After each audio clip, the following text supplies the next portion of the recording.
Yeah, it's so hard because you never know when people are changing weight classes. But in lightweight, Islam looks like unbeatable. It's just like maybe maybe the pound for pound best. It's just so insanely good. But can he do it in a weight class above? I'm not sure. Really, really hard to predict a fight like that. I think I still have to say Islam.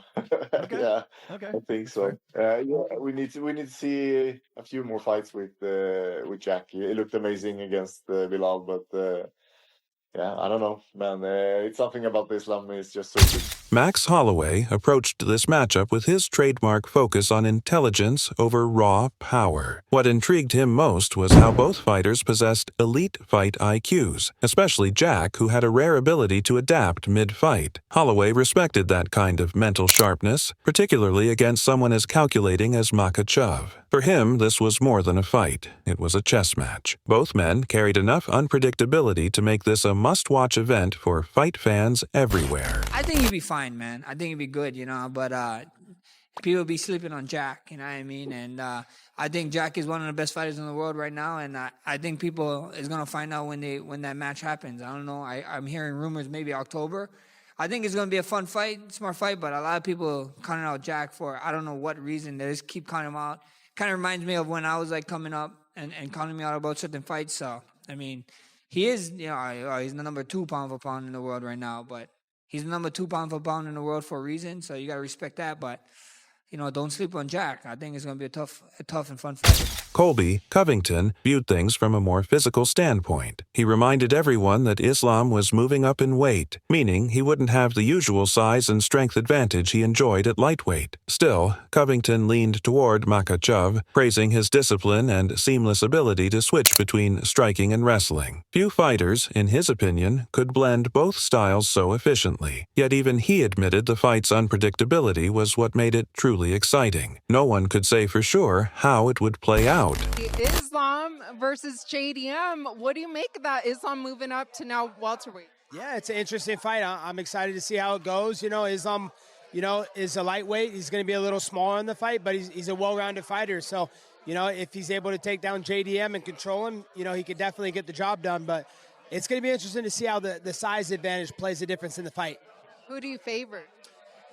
I mean, I seen the odds were pretty big. They favored Makhachev like 3-1. So I guess I got to go with the odds if they're going 3-1. But just because JDM doesn't have good takedown defense, but you never know. It's a fight, and JDM has some good hands, so it should be an exciting fight for the fans. Dan Hardy took a wider lens, calling this a career-defining fight for both men. For him, it wasn't just about the outcome. It was about adaptation and legacy. Could Islam prove himself in a new division? Could Madalena show he's more than just a rising star? Hardy saw this bout as a checkpoint, a test of who could sustain greatness long-term. The result, he believed, would reshape how the MMA world viewed both fighters moving forward. John Jones against Tom Aspinall, which is the blockbuster.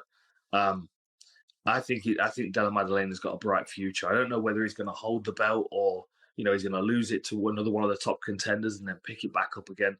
I don't think he's going to lose it to Makhachev, though. I think Makhachev holds the lightweight belt against anybody in the world, on any day, including Ilia Topuria. I don't think if he moved up, he would have much success against Makhachev. Jorge Masvidal offered a mix of confidence and caution. He believed that moving to welterweight could help Islam fight stronger and with better endurance. But he also warned of the dangers. Bigger opponents hit harder and react differently. Masvidal couldn't overlook Madalena's explosive finish over Bilal Muhammad either. To him, that performance showed Jack's precision and timing were good enough to trouble even the most composed champions. If he could find his window, it could change everything.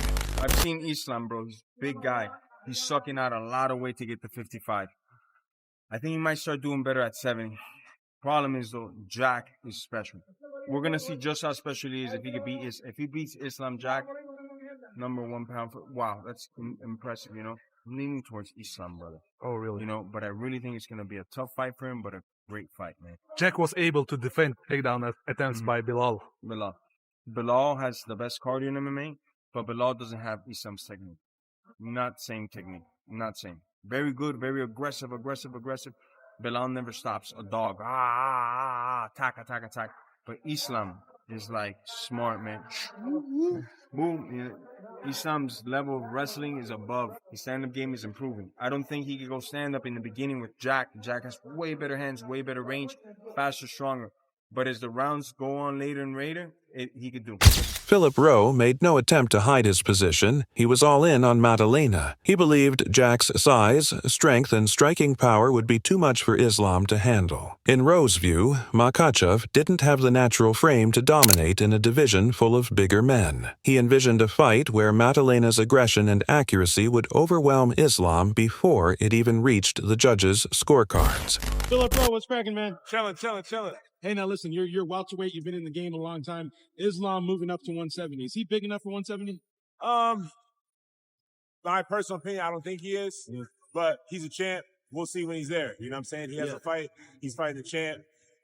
That's the best 170 in the world right now, right? So we'll see. So you don't think he has the size, but how do you think he does in the fight versus JDM? I personally think JDM beats him. I think JDM will be able to get up if he does take him down.